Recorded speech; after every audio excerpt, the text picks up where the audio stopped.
Kaya nga ano ang sabi ng Kamara? Kabado sila sa mga nangyayari. Ito lang impeachment laban kay Vice President. Atras ko mga bossing. Mahalang Kamara sa plano ng Senado na pagbotohan ang gagawing aksyon sa ruling ng Korte Suprema na unconstitutional ang impeachment laban kay Vice President Sara Duterte at hindi na hintayin ang gagawin ng Kamara. Miski ho ako mga kababayan. Miski ho ako eh. Anong sinasabi ko? Paano kayo magbobotohan, Aber? Paano nyo masasabi na hindi dapat matuloy itong impeachment na ito?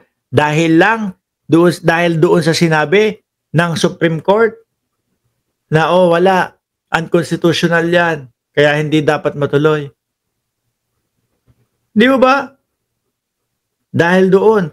Paano naman yung mga nakita natin na hindi masagot nung kampo ni Inday Sara Duterte? Paano naman yun? Hahayaan na lang natin. Hayaan na natin. Wala, technical eh. Yang sakit ng bayan natin, hayaan mo na muna. Okay lang yan. No, next year na lang ulit. Lalong lalagapak ang ating bayan nun. Tsaka ano ang pagbabasihan po ng kanilang boto? Di po ba ang mas mukhang tama na proseso, mga kababayan? Di po ba kung ang mas tamang proseso, mga bossing, buksan ang ebidensya, pakinggan ang depensa, tapos saka pag-aralan, saka tayo bumoto. Kung ito ba ay itutuloy o hindi. Kung ito bang inihain sa atin ay may katuturan o baka mga gawa-gawa lang.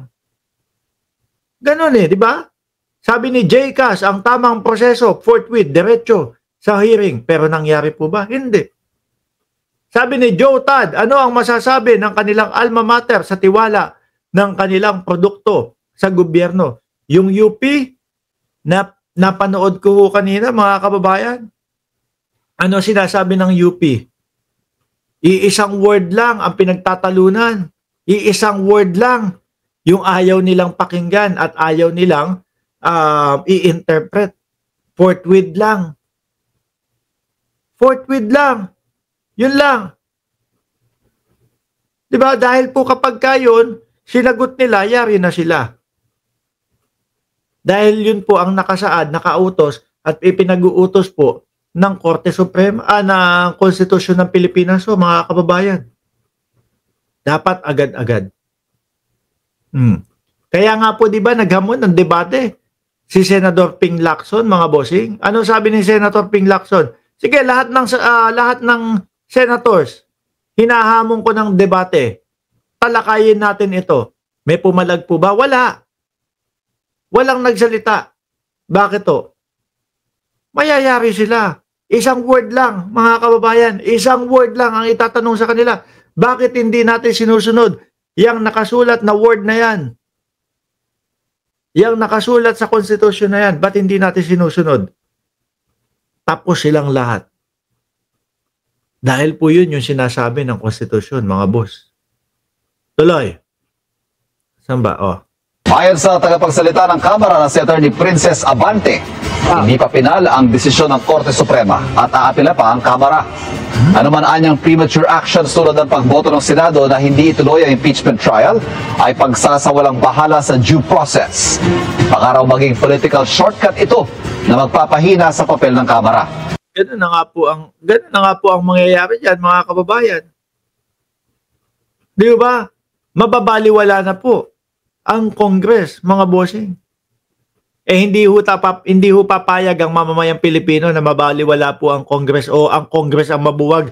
Lalo na ho at nakikita nila, mga boss Chipamo, sir, na nasa Congress po yung mga dapat mabisto, na nasa Congress po yung mga pagkilos para magamot po ang ating bayan.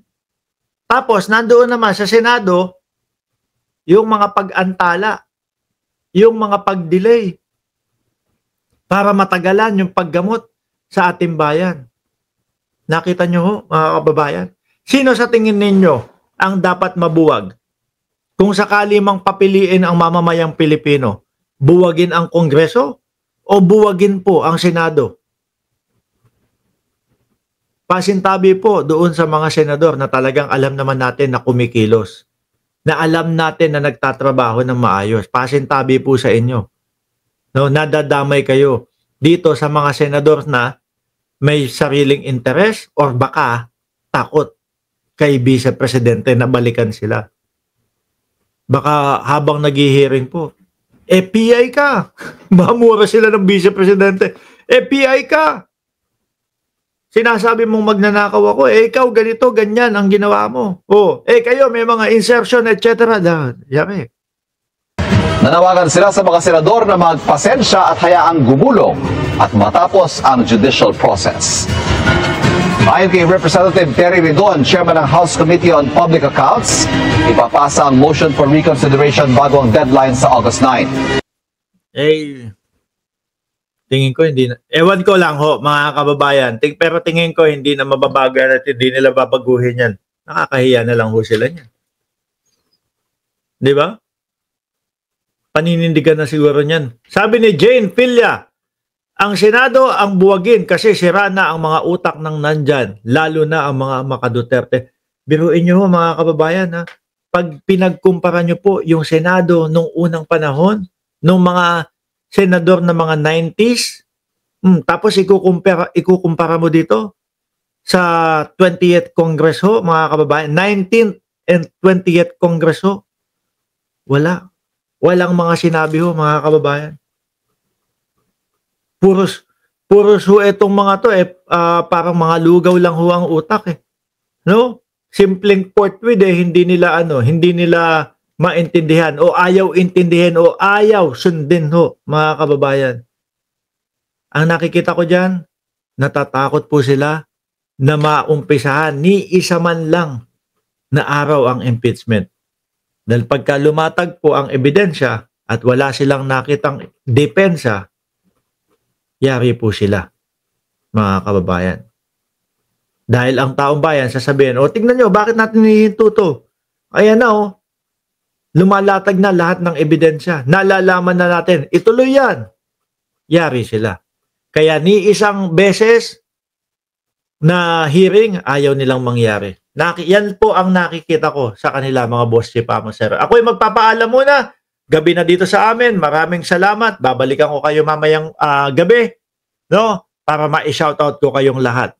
Muli po, mga boss chief amo sir, maraming salamat and God bless po sa ating lahat.